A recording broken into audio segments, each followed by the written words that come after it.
Hello नमस्कार दोस्तों, मैं आप सभी का स्वागत करता हूं अपने YouTube channel study world for exams में। आज हम इस वीडियो में डिस्कस करने वाले हैं भारतीय भूगोल से संबंधित कुछ महत्वपूर्ण क्वेश्चन जो आगामी प्रतियोगी परीक्षाओं के लिए बहुत ही महत्वपूर्ण साबित होने वाले हैं। देखिए, ये जो भारतीय भूगोल की हमने सीरीज चला रखी है उसका यह 13वां वीडियो है। इससे पहले भारतीय भूगोल से संबंधित महत्वपूर्ण क्वेश्चनों के 12 पार्ट जो है हमने अपलोड कर दिए हैं और इसकी हमने प्लेलिस्ट भी बना दी है जो कि इंडियन ज्योग्राफी और बायोलॉजी के नाम से है। तो जाके उसमें इंडियन ज्योग्राफी उसके साथ बायोलॉजी के भी क्वेश्चंस पड़े होंगे, तो जाके उन वीडियोज़ को देख लीजिए ताकि जो महत्वपूर्ण सवाल आप लोगों के छूट गए हैं वह आप लोग पूरी तरीके से स्मरण कर सकें, याद कर सकें। आइए आज का वीडियो शुरू कर लेते हैं बिना किसी देरी के। तो आज का पहला क्वेश्चन है 360 नंबर क्वेश्चन तक पिछले वीडियो में हमने डिस्कस किए थे। आज 361 नंबर फैक्ट देख लेते हैं कि लाल मिट्टी का लाल रंग फेरिक ऑक्साइड की उपस्थिति के कारण होता है। तो देखिए, जो लाल मिट्टी हमारे देश में पाई जाती है उसका जो लाल रंग होता है वो फेरिक ऑक्साइड यानी कि लौह का जो ऑक्साइड होता है, फेरिक ऑक्साइड, उसकी उपस्थिति के कारण होता है।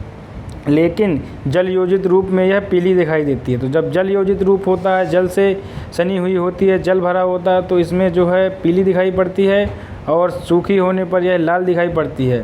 तो लाल मिट्टी जो है, जो उसका लाल रंग होता है फेरिक ऑक्साइड के कारण होता है। अगले सवाल की ओर जाते हैं। चिकनी मिट्टी में जल धारण की क्षमता सबसे अधिक होती है। तो देखिए, जो चिकनी मिट्टी होती है उसमें जो है जल धारण की क्षमता सबसे अधिक होती है। अगले सवाल की ओर आ जाते हैं। पौधों को सबसे अधिक पानी चिकनी मिट्टी में मिलता है। तो देखिए, चिकनी मिट्टी के जो है जल धारण क्षमता सबसे अधिक होती है, इसलिए पौधों में जो है सबसे अधिक पानी चिकनी मिट्टी में मिलता है। अगले सवाल की ओर आ जाते हैं बिना किसी देरी के। मिट्टी का पीएच मान 7 से कम होना मिट्टी की अम्लीयता तथा पीएच मान 7 से अधिक होना मिट्टी की क्षारीयता दर्शाता है। तो देखिए, एक वैज्ञानिक हुए हैं पीएच सारिन्सन, उन्होंने जो है पीएच स्केल की खोज की थी और पीएच स्केल में 14 पैमाने हैं 0 से लेकर के 14 तक। तो देखिए, बीच में 7 आता है। तो 7 जब आता है तो कोई भी चीज़ जब 7 होता है तो न्यूट्रल होता है। जैसे पानी का पीएच 7 होता है तो ना वो क्षारीय है ना वो अम्लीय है। तो देखिए, इधर जो 7 से कम आता है वो अम्लीय है, जो 7 से अधिक आता है वो जो है क्षारीय श्रेणी में आता है। तो यही कहने का प्रयास किया गया है यहाँ कि देखिए, जो मिट्टी का मान 7 से कम होगा तो मिट्टी अम्लीय हो जाएगी। अगर पीएच मान में 7 से अधिक मान होगा तो वह मिट्टी क्षारीय हो जाएगी। अगले सवाल की ओर जाते हैं बिना किसी देरी के। अधिक अम्लीय या अधिक क्षारीय मिट्टी सामान्य फसलों के लिए उपयुक्त नहीं है। तो देखिए, ना तो बहुत अम्लीय मिट्टी अधिक होनी चाहिए, ना तो बहुत अधिक क्षारीय मिट्टी होनी चाहिए। अगर बहुत अधिक अम्लीय है, बहुत अधिक क्षारीय है तो वह फसलों के लिए उपयुक्त मिट्टी नहीं है। अगले सवाल की ओर आ जाते हैं। सामान्य फसलें उगाने वाली मिट्टी का पीएच मान 6 से 7 के मध्य होना चाहिए। तो देखिए, जो है सामान्य फसलें जो उगाई जाती हैं तो देखिए उनका पीएच मान जो है मिट्टी का 6 से 7 के बीच में होना चाहिए। क्योंकि देखिए, 6 मतलब अम्लीय और 7 मतलब न्यूट्रल। तो थोड़ी अम्लीय और न्यूट्रल तक जो मिट्टी होगी वह चलेगी, और अगर 7 से अधिक हो जाएगी, क्षारीय हो जाएगी, क्षारकता बढ़ जाएगी मिट्टी में, तो वह सामान्य फसलों को उगाने के लिए उपयुक्त नहीं होगी। अगले सवाल की ओर आ जाते हैं। मिट्टी की क्षारीयता को बदलने के लिए, उसके खारेपन को हटाने के लिए जिप्सम कैल्शियम सल्फेट का प्रयोग किया जाता है। तो देखिए, जब मिट्टी की क्षारीयता जो है बढ़ जाती है या मिट्टी में क्षारीयता ज़्यादा हो जाती है तो उसको जो है बदलने तथा उसके खारेपन को जो है हटाने के लिए एक जिप्सम नामक पदार्थ है, तो जिप्सम नामक जो तत्व है उसका प्रयोग किया जाता है। और जिप्सम जो है कैल्शियम सल्फेट जो है जिप्सम का नाम है, उसका जो है प्रयोग किया जाता है मिट्टी की क्षारीयता को या खारेपन को हटाने के लिए। तो देखिए, मिट्टी की क्षारीयता को बदलने के लिए जिप्सम का प्रयोग किया जाता है। अगले सवाल की ओर आते हैं बिना किसी देरी के।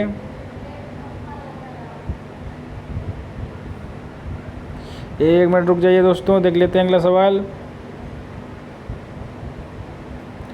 अधिक अम्लीय मिट्टी को कृषि योग्य बनाने के लिए चूने का प्रयोग किया जाता है। तो देखिए, जब मिट्टी की क्षारीयता अधिक बढ़ जाती है तो उसको कम करने के लिए जिप्सम का प्रयोग किया जाता है। लेकिन जब मिट्टी में अम्लीयता बढ़ जाती है तो उसे कृषि योग्य बनाने के लिए चूने का पानी का प्रयोग किया जाता है। ये दोनों महत्वपूर्ण फैक्ट हैं, उसको ज़रूर याद रख लीजिएगा, महत्वपूर्ण सवाल हैं। चाय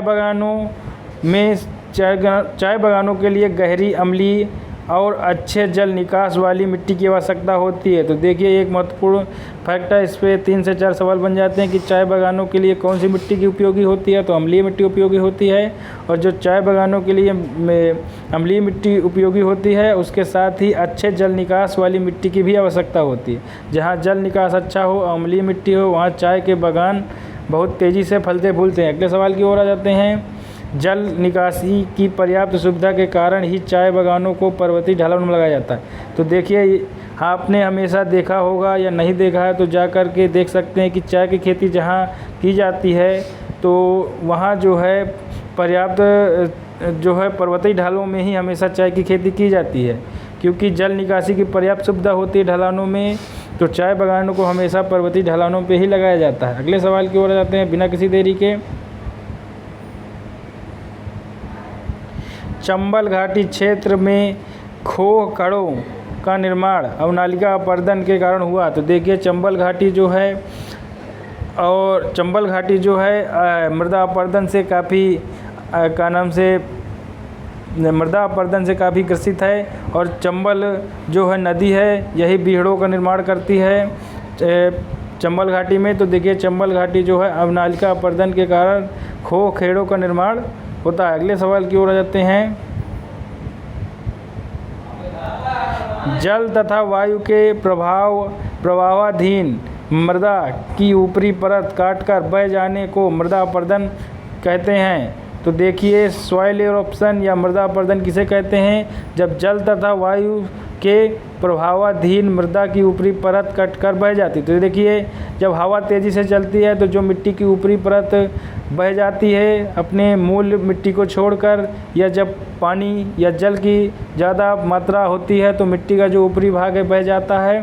तो इसी को जो है मृदा अपर्दन कहते हैं। अगले सवाल की ओर आ जाते हैं बिना किसी देरी के। मृदा अपर्दन मुख्यतः वनस्पति विहीन एवं ढालू क्षेत्रों में अधिक होता है। तो देखिए मृदा अपर्दन जो हमेशा होता है वह जो है वनस्पति विहीन, जहाँ पेड़ पौधे बहुत कम होते हैं, या फिर जो ढाल भरा एरिया होता है वहाँ पर मृदा अपर्दन ज़्यादा होता है।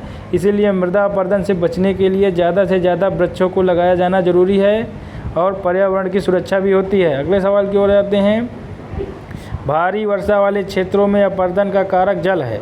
तो देखिए भारी वर्षा जहाँ होती है उन क्षेत्रों में जो है मृदा अपर्दन का जो मुख्य कारक है जल है, जबकि शुष्क और अर्ध शुष्क क्षेत्रों में इसका कारक वायु है। तो देखिए जहाँ बहुत से अधिक वर्षा होती है वहाँ मृदा अपर्दन जल के कारण होता है, पानी के साथ मिट्टी का ऊपरी परत बह जाती है। जबकि जहाँ शुष्क और अर्ध शुष्क क्षेत्र होते हैं जैसे राजस्थान, मथुरा और उत्तर प्रदेश का जो क्षेत्र है कुछ, वहाँ जो है मृदा अपर्दन जो है वायु की अधिक तीव्रता के कारण होता है। अगले सवाल की ओर आ जाते हैं। मृदा अपर्दन प्राकृतिक कारकों का ही नहीं अपितु मानवीय क्रियाकलापों का भी परिणाम है। तो देखिए मृदा अपर्दन को यह मत समझिए कि केवल यह प्राकृतिक जो है क्रियाकलापों का ही जो है कारण है। इसका मुख्य कारण यह भी है कि मानव भी जो है मृदा अपर्दन में योगदान देता है। तो मृदा अपर्दन जो है प्राकृतिक कारकों के साथ साथ भी मानवीय कारकों से भी प्रभावित होती है। अगले सवाल की ओर आ जाते हैं। जलीय अपर्दन से उत्तर पश्चिम का सर्वाधिक प्रभावित क्षेत्र हिमालय का तराई प्रदेश है। तो देखिए जो जलीय अपर्दन से जो सबसे ज़्यादा प्रभावित क्षेत्र है उत्तर पश्चिम का जो हिमालयी क्षेत्र है वह जलीय अपर्दन से सबसे ज़्यादा प्रभावित क्षेत्र है। अगले सवाल की ओर आ जाते हैं बिना किसी देरी के।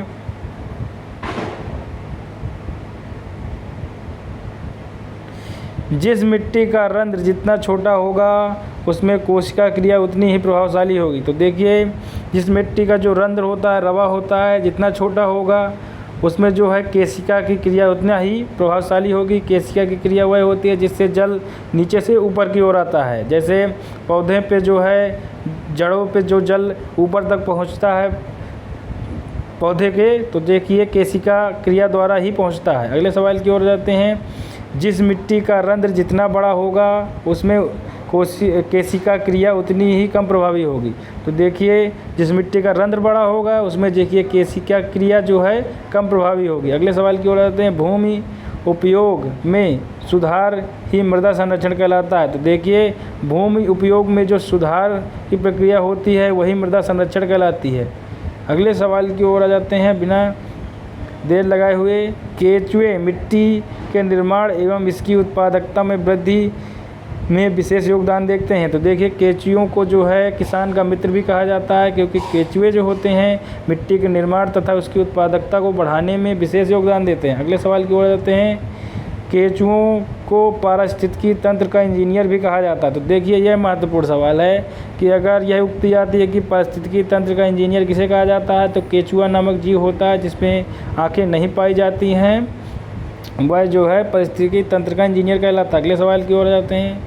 केंद्रीय मृदा लवणता अनुसंधान संस्थान central soil salinity research institute CSSRI Karnal Haryana की रिपोर्ट के अनुसार लवणीय मृदा की दृष्टि से गुजरात सर्वाधिक क्षेत्रफल वाला प्रदेश है। तो देखिए अगर सवाल बनता है कि सर्वाधिक लवणीय मृदा किस क्षेत्र में पाई जाती है, तो भारत का जो गुजरात राज्य है वहाँ सर्वाधिक क्षेत्रफल में लवणीय मृदा पाई जाती है, क्योंकि जो है यह क्षेत्र तटीय है, समुद्र से सटा हुआ है। और केंद्रीय मृदा लवणता अनुसंधान जो संस्थान है उसकी रिपोर्ट के अनुसार यह पाया गया। अगले सवाल की ओर आ जाते हैं। क्षारीय मृदा की दृष्टि से उत्तर प्रदेश का सर्वाधिक क्षेत्रफल वाला राज्य है। तो देखिए क्षारीय मृदा की दृष्टि से जो है उत्तर प्रदेश जो है सर्वाधिक क्षेत्रफल वाला राज्य है, जबकि लवणीय मृदा की दृष्टि से देखा जाए तो जो है गुजरात राज्य है, और क्षारीय मृदा की दृष्टि से सबसे ज़्यादा जो क्षेत्रफल लगता है उत्तर प्रदेश राज्य है। अगले सवाल की ओर आ जाते हैं। ये महत्वपूर्ण फैक्ट है, दोनों याद रख लीजिएगा। एजोला एवं नील हरित शैवाल का उपयोग जैव उर्वरता के रूप में किया जाता है। तो देखिए जो एजोला जो होता है तथा नील हरित शैवाल जो है इनका उपयोग जैव उर्वरक के रूप में भी किया जाता है। यह मिट्टी की उर्वरकता को बढ़ाते हैं। अगले सवाल की ओर आ जाते हैं। पॉडजोल कोणधारी वन प्रदेशों में पाई जाने वाली मिट्टी है। तो देखिए कोणधारी वन प्रदेशों में पाई जाने वाली जो प्रमुख मिट्टी है पॉडजोल है। पॉडजोल एक मिट्टी का रूप है जो कोणधारी वन प्रदेशों में पाई जाती है। अगले सवाल की ओर जाते हैं बिना किसी देरी के। प्राचीन जलोढ़ मिट्टी ऊंचाई वाले स्थानों में पाई जाने वाली मिट्टी को राढ़ के नाम से जाना जाता है। तो देखिए जो प्राचीन जलोढ़ मिट्टी है जिसको बांगड़ भी कहा जाता है, और इसको जो प्राचीन जलोढ़ मिट्टी है ऊंचाई वाले स्थानों में पाई जाने वाली मिट्टी है उसको राढ़ नाम से भी जाना जाता है, राढ़। अगले सवाल की ओर आ जाते हैं।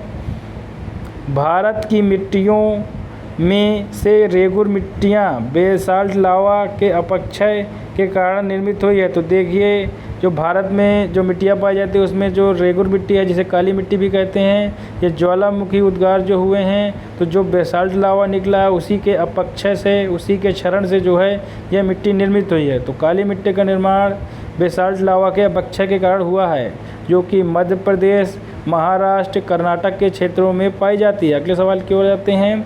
स्टेनलेस स्टील बनाने में सामान्यतः क्रोमियम एवं निकल को ही प्रयोग में लाया जाता है। तो देखिए जो स्टेनलेस स्टील है जंग रहित स्टील होता है, और इसको बनाने के लिए सामान्यतः क्रोमियम और निकल का जो है प्रयोग किया जाता है। अगले सवाल की ओर आ जाते हैं।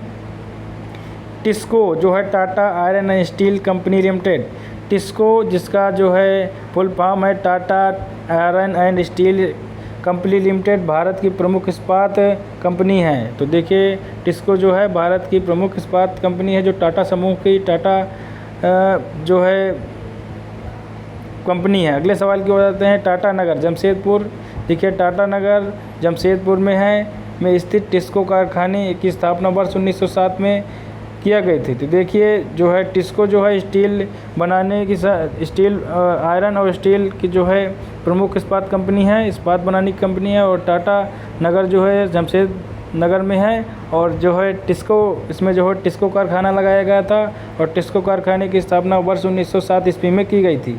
अगले सवाल की ओर जाते हैं। भिलाई स्टील प्लांट की स्थापना रूस के सहयोग से छत्तीसगढ़ के दुर्ग जिले में की गई थी। तो देखिए भिलाई जो स्टील प्लांट है वह छत्तीसगढ़ के दुर्ग जिले में है, और भिलाई जो है स्टील प्लांट को जो बनाने में जो है भारत की सहायता रूस देश ने की थी। अगले सवाल की ओर जाते हैं। स्वतंत्रता पश्चात भारत की द्वितीय पंचवर्षीय योजना में भारी एवं आधारभूत उद्योगों को विशेष बल दिया गया। तो देखिए स्वतंत्र भारत की स्वतंत्रता मिलने के बाद स्वतंत्र भारत में जो पंचवर्षीय योजना लगाई गई, और पंचवर्षीय योजना में भी जो द्वितीय पंचवर्षीय योजना लाई गई उसमें जो है भारी उद्योग आधारभूत जो है भारी आधारभूत उद्योगों को जो है बढ़ाने के लिए विशेष बल दिया गया। और द्वितीय पंचवर्षीय योजना जो है वर्ष 1956 से लेकर 1956 से लेकर जो है 1961 तक चली थी। तो देखिए द्वितीय पंचवर्षीय योजना 1956 से लेकर 1961 तक चली थी और इसमें जो है विशेष रूप से जो बल दिया गया था भारी एवं आधारभूत उद्योगों के विकास के रूप में अधिक बल दिया गया था। आज का मेरा वीडियो आप लोगों को कैसा लगा कमेंट बॉक्स में कमेंट करके ज़रूर बता सकते हैं। वीडियो अगर पसंद आया है तो लाइक कीजिए, कमेंट कीजिए, अपने दोस्तों के साथ शेयर भी कीजिए और मेरे चैनल को सब्सक्राइब कर लेना दोस्तों। सब्सक्राइब करने के साथ जो बेल आइकन होता है उसको ज़रूर प्रेस करें ताकि मेरे नेक्स्ट वीडियो का अपडेट जो है आप लोगों तक ज़रूर पहुंच सके। तब तक के लिए बहुत बहुत धन्यवाद दोस्तों। आप लोग स्वस्थ रहिए, व्यस्त रहिए, मस्त रहिए। नमस्कार।